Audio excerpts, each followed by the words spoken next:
Bonjour à toutes et à tous, bienvenue, salutations. Beaucoup de personnes là d'ailleurs se disent experts en intelligence artificielle, mais le fait est que des fois ça me fait rigoler.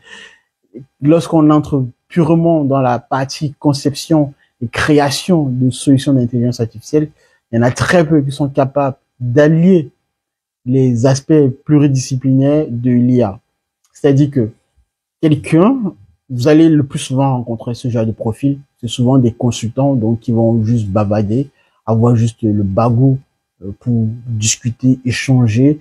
Bien sûr, c'est des experts qui auront l'art de parler ou les mots, les éléments de langage, comme on dit, pour discuter autour de l'intelligence artificielle. Ça, c'est le premier niveau. Moi, je les qualifie pas d'experts parce que tout le monde peut avoir ce niveau-là. Ce n'est pas très négatif. Voilà, c'est bien déjà, mais il faudrait pas qualifier ce genre de profil d'expert.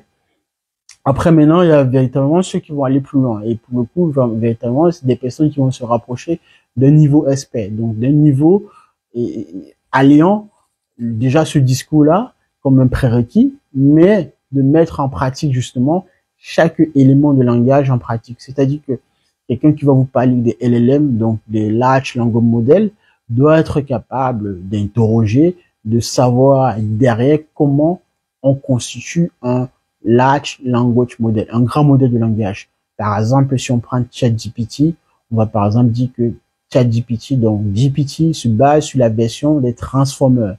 Les Transformers, donc, étant l'architecture sur laquelle on conçoit évidemment donc un LLM de type ChatGPT et bien d'autres.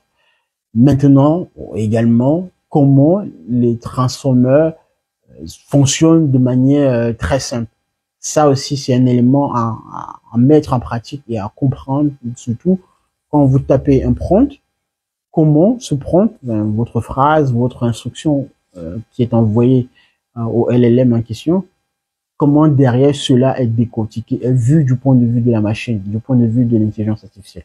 Donc voilà par exemple des éléments par lesquels vous devez vous interroger et interroger également la personne qui vous dit en fait qu'elle est experte en conception et en création de solutions d'intelligence artificielle.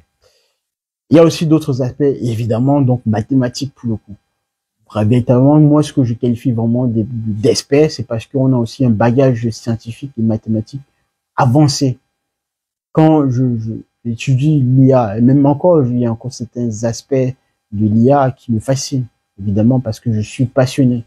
Et de pas déjà mon niveau en sciences mathématiques, de manière générale, scientifique, j'observe que c'est la plupart du temps, évidemment, donc c'est des notions mathématiques qui sont simplement mises en pratique au travers, par exemple, des probabilités, la distribution des probabilités, le fait d'utiliser des fonctions analytiques pour pouvoir prédire des fonctions objectives autour d'un agent intelligent de manière très simple.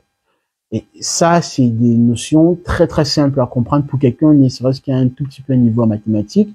Qu'est-ce qu'un gradient, par exemple? Ok.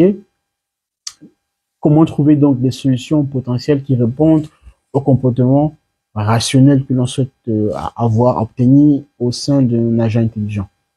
Quelqu'un qui ne vous parle pas de ces éléments avec une facilité, avec une démonstration, bien évidemment, ne peut se prétendre comme étant une personne experte en intelligence artificielle.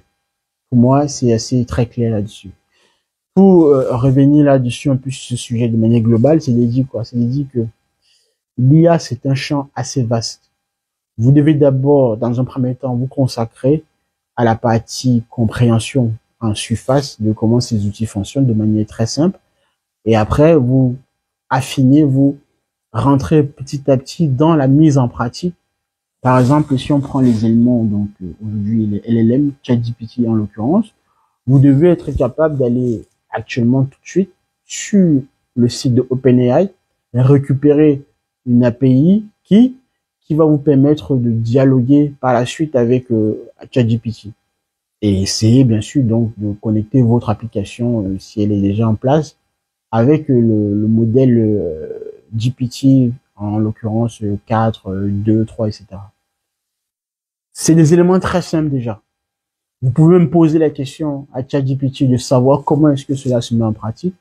Il vous répondra, vous aurez des instructions très claires et nettes pour pouvoir y aller, vous connecter justement à votre application, au LLM de ChatGPT sur la partie clairement mise en pratique de votre application d'intelligence artificielle. C'est des éléments très clairs.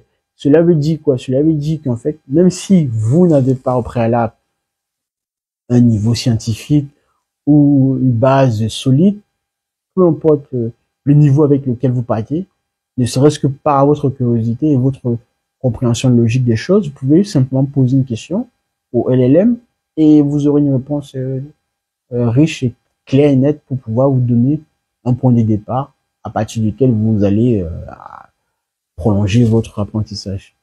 Tout le monde peut faire cela, mais comme je dis toujours, nous sommes dans une société dans laquelle l'information se trouve en abondance, mais très peu de personnes savent ou ne s'intéressent surtout pas à l'essentiel. C'est malheureux à le dire, mais c'est comme ça. Je vais m'arrêter là, mais sachez que aujourd'hui, avec l'intelligence artificielle, même si pour le moment vous n'êtes pas quelqu'un qui a des compétences avancées au minimum intermédiaire sur l'IA, vous pouvez néanmoins aller très très vite dans votre apprentissage à partir du moment où vous avez de la passion et de la conviction ferme sur toute la discipline pour pouvoir avancer. C'était tout comme message d'aujourd'hui. On se revoit la prochaine et merci de m'avoir suivi. Au revoir.